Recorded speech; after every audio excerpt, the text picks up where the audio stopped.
स्वागत है आप सभी का हमारे इस चैनल पर। तो मैं आपको पढ़ा रहा हूँ राष्ट्रीय गौरव पर्यावरण एवं मानवाधिकार अनिवार्य प्रश्न पत्र। तो प्रश्नों के माध्यम से मैं इस टॉपिक को पढ़ा रहा था आपको। तो चलिए हम लोग आगे के प्रश्न करते हैं। अभी तक इस पर 18-19 वीडियो आ चुके हैं, उनको देख लीजिए सीक्वेंस हैं।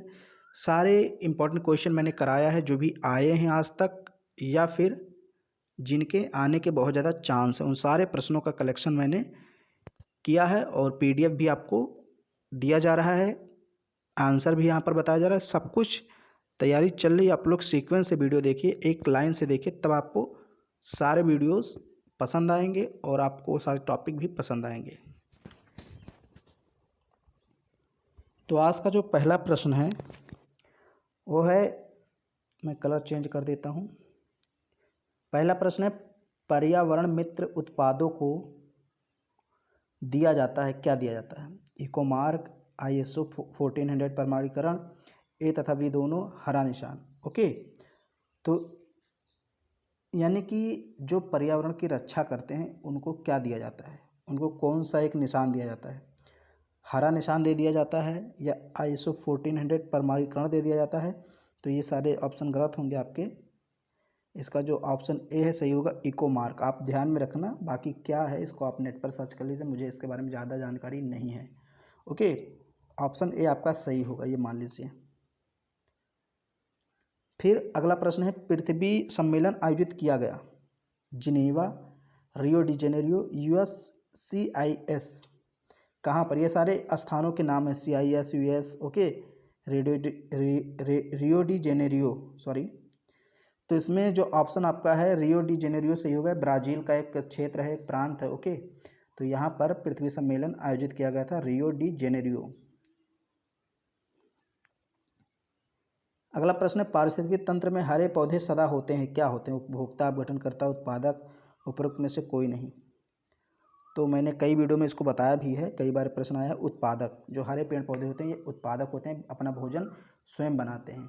ओके, तो इसलिए इनको उत्पादक बोला गया है। जबकि जो मनुष्य हैं ये सब उपभोक्ता हैं। जीवाणु, छोटे छोटे कवक, ये सारे अपघटनकर्ता होते हैं। अगला प्रश्न है, पारितंत्र बनता है किससे? पौधे, जंतु, भौतिक पर्यावरण, उपयुक्त सभी। तो उपयुक्त सभी से। ओके, डी आपका ऑप्शन सही होगा। अगला प्रश्न है, शाकाहारी को माना जाता है क्या? प्राथमिक उपभोक्ता, द्वितीयक उपभोक्ता, तृतीयक उपभोक्ता, स्वपोषी। तो स्वपोषी तो मैंने बताया, जो अपना भोजन स्वयं बनाते हैं, पेड़ पौधों को माना जाता है, तो वो तो उत्पादक होते हैं। शाकाहारी, इनको प्राथमिक उपभोक्ता माना जाता है। ओके, द्वितीयक उपभोक्ता किसको माना जाता है? मांसाहारी को। तृतीयक मतलब सर्वाहारी। तो समझ में आ गया, प्राथमिक उपभोक्ता शाकाहारी को। जैसे यहाँ पर समझ लीजिए, स्वपोषी को यानी कि पेड़ पौधों को कौन खाता है? प्राथमिक उपभोक्ता यानी शाकाहारी। जैसे बकरी खा गई पेड़ पौधों को, हिरन खा गया, खरगोश खा गया। ओके, तो स्वपोषी पेड़ पौधों को प्राथमिक उपभोक्ता खाते हैं। अब इन शाकाहारियों को कौन खाता है? मांसाहारी। जैसे हिरन को कौन खा गया? शेर खा गया। हिरन को भालू खा गया, खरगोश को भालू खा गया। तो प्राथमिक उपभोक्ता को द्वितीयक उपभोक्ता खा लेता है, और द्वितीयक को यानी सभी को कौन खाता है? जो शाकाहारी मांसाहारी सब खा ले, उसको बोलते हैं सर्वाहारी।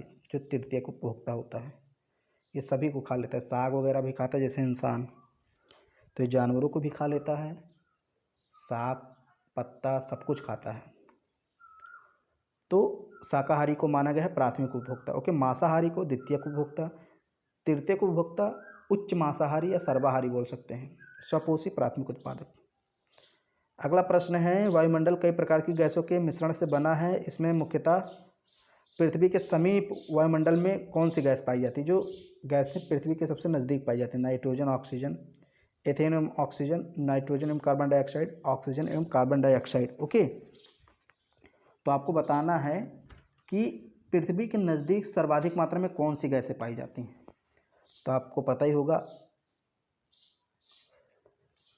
78% नाइट्रोजन और 21% ऑक्सीजन। तो नाइट्रोजन, ऑक्सीजन पृथ्वी के सबसे निकट पाई जाती हैं। ओके, ये थोड़ी भारी गैसें हैं, भारी गैसें होती हैं जो पृथ्वी के निकट पाई जाती हैं। जो हल्की गैसें होती हैं वो ऊपर, जैसे हाइड्रोजन, हीलियम में से बहुत ऊपर पाई जाती हैं। कार्बन डाइऑक्साइड भी ऊपर पाई जाती है।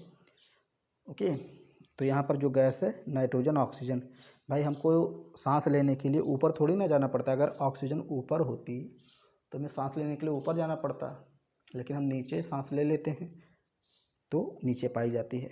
ऑक्सीजन और नाइट्रोजन आपका सही ऑप्शन यहाँ पर होगा। अगला प्रश्न है, अर्थ+5 नामक पर्यावरण सम्मेलन कहाँ हुआ था? अर्थ+5 नामक पर्यावरण सम्मेलन कहाँ हुआ था? Montreal, New York, Kyoto, Rio de Janeiro. तो इसका जो सही ऑप्शन है न्यूयॉर्क है, अमेरिका। ओके, अमेरिका के न्यूयॉर्क शहर में अर्थ+5 नामक पर्यावरण सम्मेलन हुआ था। इसका नाम दे दिया गया था अर्थ+5। ओके, अर्थ फिर +5 इसका नाम दिया गया था, तो न्यूयॉर्क में हुआ था। अगला प्रश्न है, पारिस्थितिकी तंत्र के स्थिरता के प्रमुख प्रकारों में जो नहीं है वह है, मतलब जो नहीं है वो कौन सा है, इसमें आपको चूज़ करना है। ओके, तो सतत स्थिरता, चक्रीय स्थिरता, पूर्ण अस्थिरता, रोचपूर्ण स्थिरता। तो देखिए वो क्या पूछ रहा है कि स्थिरता के प्रमुख प्रकारों में नहीं है, तो जहाँ जहाँ स्थिरता है वो तो होगा ही, जहाँ जहाँ स्थिरता है वो होगा। तो ये तीनों आपके ऑप्शन सही होंगे, लेकिन ये जो सी वाला है ये अस्थिरता है, तो ये आपका गलत हो जाएगा, ये नहीं है इसके प्रकारों में। ओके, पूर्ण अस्थिरता यहाँ पर आपका सही ऑप्शन होगा। पारिस्थितिक तंत्र में अस्थिरता संकट के प्रमुख कारण हैं जनसंख्या विस्फोट, शिक्षा में अज्ञानता, निर्धनता, उपयुक्त सभी। तो इसका ऑप्शन डी सही होगा।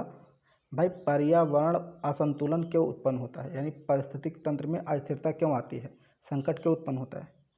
तो सारे कारण से, जनसंख्या अधिक बढ़ेगी तो उसके कारण भी होता है, शिक्षा अज्ञानता, पेड़ पौधे काटेंगे अगर शिक्षित नहीं रहेंगे, प्रदूषण फैलाएंगे शिक्षित नहीं रहेंगे, तो निर्धनता, गरीबी भी। तो सारे कारण सही हैं। ओके, उपयुक्त तो सभी आपका ऑप्शन सही होगा। प्रदूषण के प्रकार हैं जल, ध्वनि, वायु, उपरोक्त सभी। तो उपरोक्त सभी इसमें भी आपका सही होगा, क्योंकि ये सारे प्रदूषण के प्रकार हैं। अगला प्रश्न है, ओजोन परत के क्षरण का संबंध किस प्रदूषण से है? जल प्रदूषण, वायु प्रदूषण, ध्वनि प्रदूषण, रासायनिक प्रदूषण। मतलब किस प्रदूषण के कारण सर्वाधिक मात्रा में ओजोन परत का क्षय हो रहा है, ओजोन परत को नुकसान हो रहा है? तो वायु प्रदूषण। ओके, वायु प्रदूषण से जो गैसें निकलती हैं ज़्यादातर कार्बन डाइऑक्साइड, क्लोरोफ्लोरोकार्बन, इससे ओजोन परत को काफ़ी ज़्यादा नुकसान होता है, तो वायु प्रदूषण सही ऑप्शन होगा। वैसे सबसे ज़्यादा पूछा है तो वायु प्रदूषण होगा, और वैसे देखें तो सारे प्रदूषण कहीं ना कहीं एक दूसरे से संबंधित होते हैं, तो सारे प्रदूषण से नुकसान होता है थोड़ा बहुत, लेकिन सबसे ज़्यादा वायु प्रदूषण, क्योंकि वायु ऊपर जाती है। ओके, अब जल तो ऊपर जा नहीं पाएगा, हाँ वाष्प के रूप में थोड़ा बहुत चला गया, बात अलग है। निम्न में से जो जल प्रदूषण का कारण नहीं है, नगरीय परिवहन, कृषि क्षेत्र में कीटनाशक का प्रयोग, धरातलीय परिवहन, उपरोक्त में से कोई नहीं। जल प्रदूषण का कारण नहीं, मतलब किसके कारण जल प्रदूषण नहीं होता ये आपको बताना है। तो कृषि क्षेत्रों में कीटनाशक का प्रयोग करते हैं, इससे तो जल प्रदूषण होता ही है। नगरीय परिवहन यानी नगरों में जो गाड़ी, बस, ट्रक चलते हैं उनसे भी होता है, तो ये भी नहीं सही होगा। धरातलीय परिवहन ये आपका सही होगा, क्योंकि धरातलीय परिवहन से कोई प्रदूषण नहीं होता। ओके, सी ऑप्शन आपका सही होगा। फिर ऑप्शन है आपका, सॉरी प्रश्न है, निम्न में से कौन सा गैस है जो प्रदूषण नहीं फैलाता है? Carbon monoxide, carbon dioxide, hydrogen, nitrogen. Okay, तो कौन सा ऐसा गैस है जो प्रदूषण वाला गैस नहीं है? तो इसमें जो नाइट्रोजन है भैया ये प्रदूषण नहीं फैलाता है, क्योंकि नाइट्रोजन की मात्रा कितनी है? 78% है। अगर ये प्रदूषण वाला गैस होता तो पूरी पृथ्वी प्रदूषित हो जाती। इतनी ज़्यादा गैस है ये नाइट्रोजन कि पूरी पृथ्वी एकदम दूषित हो जाती, लेकिन सौभाग्य की बात यह है कि नाइट्रोजन से प्रदूषण नहीं होता है। फिर है प्राकृतिक पर्यावरण का जैविक घटक है जलवायु, मिट्टी, प्राकृतिक वनस्पतियाँ, भूमियाँ। कई बार ये प्रश्न आ गया है, इसका जो ऑप्शन सी होगा वो सही है। जैविक घटक मतलब सजीव, तो सजीव इसमें कौन है? वनस्पतियाँ ही होती। भूमि, मिट्टी, जलवायु ये सब अजैविक घटक हैं। ओके, तो इसमें बहुत सारे प्रश्न रिपीट भी हो रहे हैं। भौगोलिक स्थिति पर्यावरण का किस प्रकार का तत्व है? भौतिक, जैविक, अमूर्त। उपरोक्त में से कोई नहीं। भौगोलिक स्थिति तो भौगोलिक स्थिति कैसा है, भौतिक। ओके, यहाँ पर आपका जो भौतिक है ये सही होगा। 1 मिनट, इसमें एक ऑप्शन और दिया है, चलिए हाँ सही होगा भौगोलिक स्थिति। 1 मिनट, इसमें एक अमूर्त ऑप्शन जो दिया है। अब देखिए, अब यहाँ पर समझ लीजिए, इसमें आपको दो में कन्फ्यूज़न हो सकता है। देखिए जैविक मतलब मैंने बताया जिसमें जान होता है, जैसे पेड़ पौधे, जीव जंतु, मानव, ये सब जैविक हैं। बाकी जितने भी हैं अजैविक हैं, अमूर्त। अमूर्त का मतलब जो दिखाई ना दे, मूर्त का मतलब जो दिखाई दे, अमूर्त का मतलब जो दिखाई ना दे। तो जैसे इसमें ये क्या है, भौगोलिक स्थिति मतलब भूमि, तो ये तो हम देख ही सकते हैं, भूमि, मिट्टी, ये सब देख सकते हैं ना, तो ये भौतिक तत्व हैं। अमूर्त में जैसे जैसे दाब हो गया, अब हम दाब को देख नहीं सकते, सिर्फ इसको महसूस कर सकते हैं, तो अमूर्त है। ओके, जलवायु, अब जलवायु को हम देख नहीं सकते, है तो वो भी भौतिक ही, भौतिक है, वो भी जैविक है, अजैविक है। ओके, जैविक नहीं है, वो सारे भौतिक हैं। भौतिक का मतलब क्या, अजैविक। तो ताप, वायुदाब, जलवायु, ये सब अजैविक है, यानी कि भौतिक तत्व हैं। लेकिन भौतिक तत्व में दो चीज़ें होती हैं, एक मूर्त, एक अमूर्त। मूर्त का मतलब जिसको देख सकते हैं, अमूर्त का मतलब जिसको नहीं देख सकते। तो उसमें जो भूमि वगैरह है, मिट्टी वगैरह, इनको तो हम देख ही सकते हैं, तो भौगोलिक स्थिति यहाँ पर भौतिक तत्व होगा मूर्त वाला। ओके, और यहाँ दिया है अमूर्त, तो ये ऑप्शन गलत होगा, ये भी गलत होगा, ये भी, आपका ए ऑप्शन सही होगा। किसी भी पारिस्थितिक तंत्र में सर्वाधिक संख्या किसकी होती है, मृतपोषी, स्वपोषी, परपोषी, उपरोक्त में से कोई नहीं। ओके, सर्वाधिक संख्या किसकी होती है,